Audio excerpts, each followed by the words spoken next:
بسم اللہ الرحمن الرحیم۔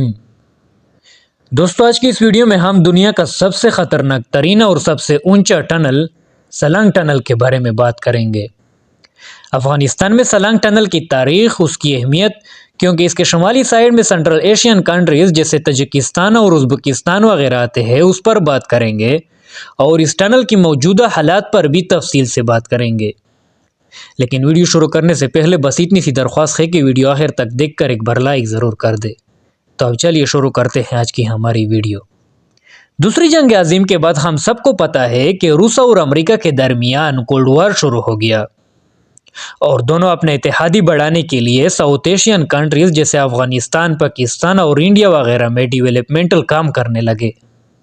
اور ایسے ہی میں 1955 میں روس نے افغانستان کے ساتھ معاہدہ کیا کہ ہم افغانستان کے ہندو کش پہاڑوں میں ٹنل بنائیں گے، جس پر 1958 میں پھر کام شروع ہو گیا اور 1964 تک کی سب سے خطرناک ترین ٹنل کو بنا دیا گیا۔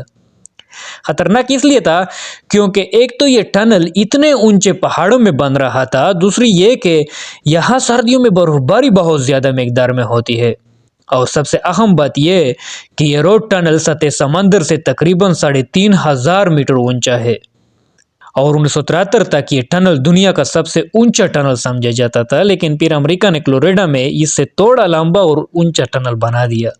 اب اس کے بعد ایک نئے سرے کی شروعات ہوتی ہے جب روس نے افغانستان پر حملہ کیا، تو روس اپنی آرمی، اپنا اسلحہ اور باقی سامان اسی ٹنل کے ذریعے سے لاتا رہا، کیونکہ یہ راستہ روس کے لیے بہت ہی کم پڑتا تھا۔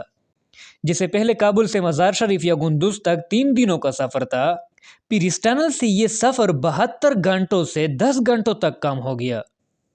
اور پھر جو مجاہدین روس کے خلاف جہاد کر رہے تھے، انہوں نے اس ٹنل کو توڑ دیا، جس سے پھر روسی اسی راستے سے افغانستان نہیں آ سکتے تھے۔ اب جب روس کو افغانستان میں شکست ہوئی اور وہ یہاں سے نکل گئے، پھر تو افغانستان کی تخت پر خانہ جنگی شروع ہو گئی۔ لیکن اس کے بعد جب ملا عمر اور طالبان کی حکومت افغانستان میں شروع ہو گئی، تو اس ٹنل کو بھی پھر سے بنا دیا گیا، کیونکہ اس ٹنل سے شمالی اور جنوبی افغانستان کا راستہ مختصر ہو جاتا ہے۔ لیکن اس بار اس ٹنل کو ایک اور مسئلہ پیش آیا کہ یہ ٹنل تو پنجشیر کے قریب پڑتا ہے، تو یہاں پنجشیر سے ایک شخص اپنے بہت سے ساتھیوں کے ساتھ مل کر طالبان کے خلاف سامنے آ گیا۔ اس شخص کا نام احمد شاہ مسعود تھا، جو افغانستان میں طالبان کی حکومت کو تسلیم نہیں کر رہا تھا۔ تو اس ٹنل سے تو طالبان کا آنا جانا ہوتا تھا، اس لیے انہوں نے اس ٹنل کو توڑ دیا، جس سے پھر گاڑیاں نہیں جا سکتی تھی۔ لیکن احمد شاہ کو تو پھر لٹکا دیا، مار دیا گیا۔ لیکن تب تک امریکہ میں 9/11 کا حملہ ہو گیا اور امریکہ اپنی پوری طاقت کے ساتھ افغانستان آیا اور طالبان کی حکومت کو ختم کر دی۔ تو امریکہ نے کئی ملکوں کے بڑے بڑے کمپنیوں کے ساتھ مل کر اس ٹنل کو پھر سے بنایا۔ لیکن جس طرح میں نے کہا کہ یہاں سردیوں میں بہت برف باری ہوتی ہے، تو 2002 میں بھی بہت زیادہ برف باری کی وجہ سے یہ ٹنل بند ہو گیا اور سینکڑوں کی تعداد میں لوگ مارے گئے۔ پھر 2010 تک امریکہ ISAF، جو کہ کئی ملکوں کی کمبائنڈ آرمی تھی، اس کے ساتھ مل کر اس ٹنل کو ٹھیک کرنے لگ گیا۔ لیکن انہی برف باری کی وجہ سے ان کا منصوبہ ناکام ہو گیا، اور اب جب امریکہ افغانستان سے نکل گیا تو 2022 میں اس ٹنل میں تیل کی ٹنکی پھٹ گئی، جس سے 31 لوگوں کی جانیں چلی گئی اور بہت سے زخمی ہو گئے۔ لیکن 4 مہینے پہلے طالبان نے اس کو پیر سے ٹھیک کرانے پر کام شروع کیا، اور اب الحمدللہ بالکل ٹھیک ہے، جو کہ جلد ہی لوگوں کے استعمال کے لیے کھول دیا جائے گا۔